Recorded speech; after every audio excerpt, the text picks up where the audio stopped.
What is going on, guys? Welcome to another edition of Tyler's Techniques. Today we are talking about the KBF Trail events down on Lake Murray.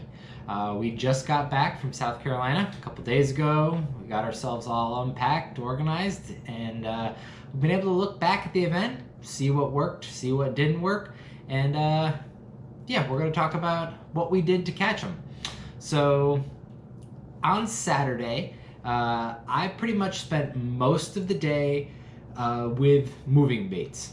I was targeting a little bit deeper water, main lake points mostly, and I was really tried to get on bass that were staging up, not quite pushing back in yet. At least that's how I started my day. My big fish, which was my first fish of the day, came on a crankbait. I was throwing a DT10. I think this is a demon color, and if you notice, it doesn't have the bill on it. For all you guys out there that slap your baits on the water to clean the grass, this is what happens when you do that too much. You break the bills off. So yeah, if you're willing to go through a few extra baits, keep doing that. I, for one, am probably going to take the extra 2 seconds to swing the bait up and pick the grass off by hand. But yeah, like I said, this is DT10. So I was targeting points, mostly 10 to 12 feet of water, a little bit of grass, and some scattered rock in there too. And it was actually over top the rock patches that I was getting bit, and I caught the other fish. Once the water started to warm up, I was actually getting bit up shallow more. I was playing with a few different things, and pretty much the rest of the day on Saturday, I was throwing a Strike King KVD jerkbait. I think it's a 300 series jerkbait. This one I think is called Purple Hammer.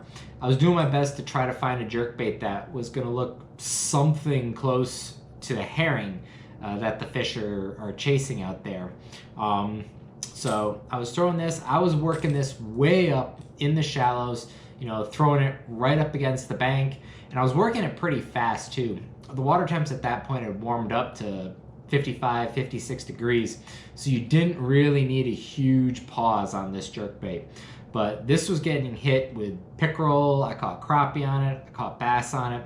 So the jerkbait bite was definitely working, and they were definitely up shallow.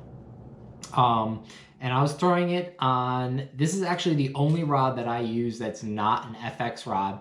This is an Abu Garcia Ike Delay Series rod with an Abu Garcia Revo winch on it. 12 pound, I think this is actually a 12-pound mono I have on here, because I sometimes use this rod for throwing spooks and topwater. I like the mono because it floats for that application. So yeah, on day one, that was pretty much what I caught everything on. And yeah, it was only those 2 fish that I scored, but it was still enough to get me in the top third in the field. Day 2, I started out cranking and throwing the jerkbait, but I pretty quickly transitioned over to just straight finesse. I was throwing a Z-Man skirted Ned bait finesse jig, 1/8 ounce. I was throwing just a straight green pumpkin. This one's actually pond scum, which is my favorite color, but this is in the 3/16. I actually broke off my last 1/8 ounce head. I wanted the lightest head I could, because I felt that, you know, on the fall along the outside edges of the docks that I was targeting, I wanted something light because I wanted it just to kind of flutter down.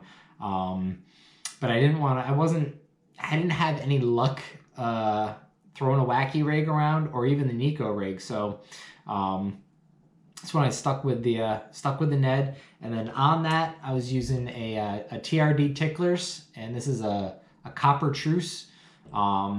Absolutely love this color for northern smallmouth, but when I'm down south and they're keying in on, you know, something brighter colored, you notice the jerkbait that I was throwing, it's got that chartreuse back to it, which is one of the reasons, you know, I went with the copper truce, because I just felt that they were keying in on that color.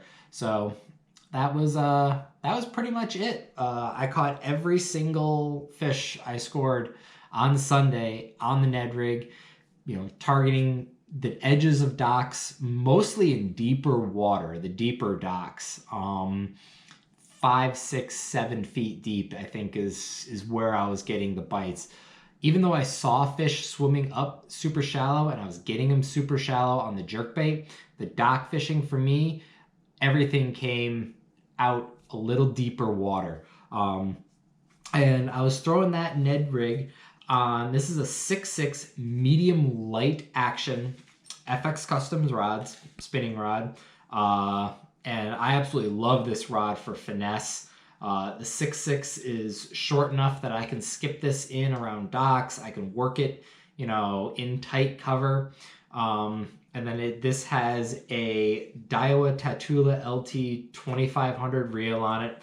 I absolutely love the Tatula LT reels. The drag on them is so smooth.